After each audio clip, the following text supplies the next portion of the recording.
There were $1 trillion of subprime mortgages. These are mortgages that, no documentation, don't have to prove your income, very non-credit worthy. But there was a bubble mentality, a frenzy, and everyone, hey, buy a house and borrow money, fix it up, sell it for twice as much, walk away rich, and everybody was doing it. Mortgage default rates rarely get above 5%. 5% is really high in the mortgage market. So people were saying, smart people like Ben Stein, a financial analyst, but the central bank and others were like, well, okay, let's get crazy. Let's assume a 20% default rate, which has never happened, but just assume that's true. On $1 trillion of subprime mortgages, a 20% default rate would be a $200 billion loss, which was only slightly higher than the S&L crisis of the 1980s. Adjusted for inflation, it would have been a comparable loss. And the attitude was, well, we survived the 80s, we'll survive this. Yeah, it's bad, banks will take losses, stock prices go down a little bit, but we'll survive. What they missed is, yes, there was $1 trillion of subprime mortgages, but there were $6 trillion of derivatives. Yeah. That was invisible. So all of a sudden, 20% of that was $1.2 trillion. So you create derivatives out of thin air, and there's no limit on how many you can have. They're off balance sheet, meaning give me the balance sheet of the company, I won't see them. You have to read the footnotes and then the information behind the footnotes. So non-transparent, unregulated, no limit on size. So the crisis was actually much worse than anyone realized. And then when it started to collapse, the contagion spread throughout the financial system. My point about 2008, it was because we did not learn the lessons of 1998, and we flew right into 2008. But once again, we have not learned the lessons of 2008, and we're going to fly right into the next storm. In 1998, Wall Street got together and bailed out a hedge fund. In 2008, the central banks got together and bailed out Wall Street. Who's going to bail out the central banks? In other words, the point is each crisis is bigger than the one before. The intervention gets elevated, larger dollar amounts. And are we now at the point where there's no one left to bail us out? And one of the questions I'm asked most frequently is, okay, Jim, I kind of follow your analysis on how risk works and how complexity theory and capital markets, how that works. But where's the crisis coming from? What's going to be the catalyst? It's actually a long list. Now, student loans, there are $1.6 trillion worth of student loans. So this will go, and kind of this gets to your point, Francis, how do capital markets and money markets and Fed policy kind of leach into debt and deficits? So when a lender, credit union, or anybody, or university makes a loan to a student, and the Treasury guarantees that loan, which they do, it's off budget. Again, it's not strictly a derivative, but it is non-transparent. So then the student defaults, and the credit union, the lender, simply turns to the Treasury and said, here's your loan file, pay me. And the Treasury pays the lender because they've guaranteed the loan.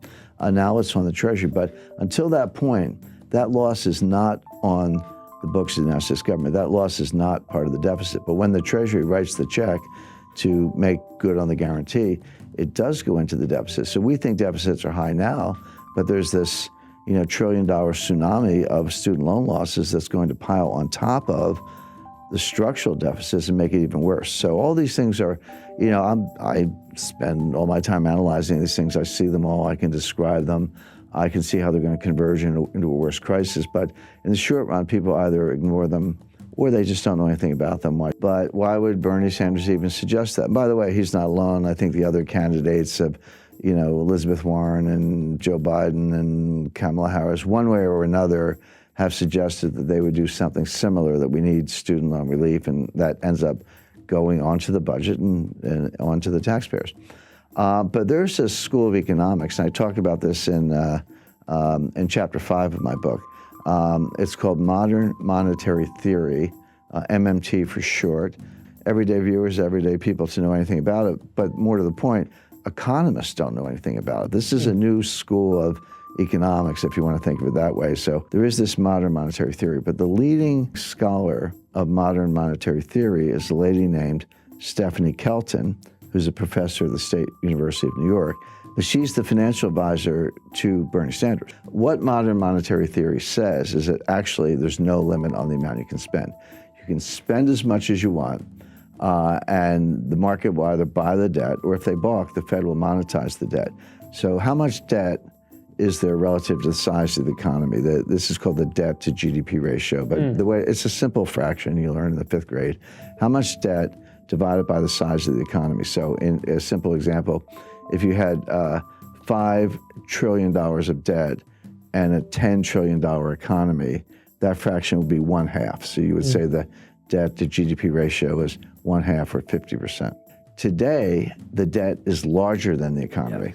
That ratio is over 100%. We have round numbers, about $23 trillion of debt and about a $22 trillion economy. So the ratio is about 105%, highest since World War II. That troubles me, it troubles other economists. But my friend Stephanie says, what's the problem? You could take it to 150%, 200%, 250%. By the way, that's where Japan is. Japan's at 250%. Greece is 175% or so. Italy's 135%. They're all still standing. Go to the Ginza, you know, it looks like Times Square. So you don't see visible signs of stress. And here's the irony. Ben Bernanke would absolutely not agree with this theory, and he said so publicly. But Professor Kelton says to Bernanke, you proved our point. You were the one who took the Fed's balance sheet and quadrupled it from 800 billion to 4.5 trillion or so. You proved that you can print trillions of dollars of money without causing inflation, without causing high interest rates, without causing a run on the bank. So all we're saying is, you know, you did it to prop up Jamie Dimon's bonus. We wanted to do it to forgive student loans.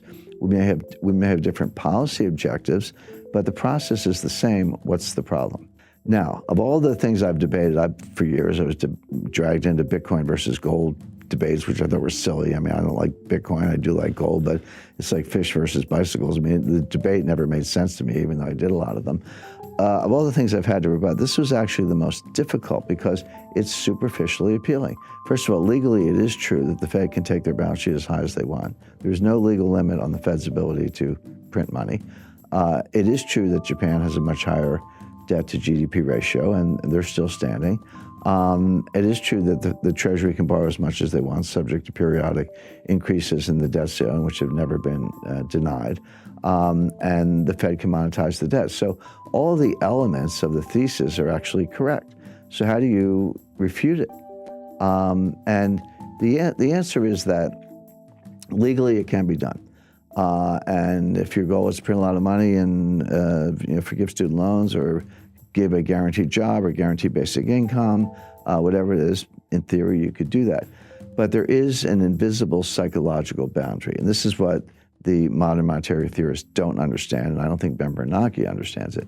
There comes a time when people wake up and they say, you know, I don't know what's going on here. I don't have a PhD, but get me out of the dollar.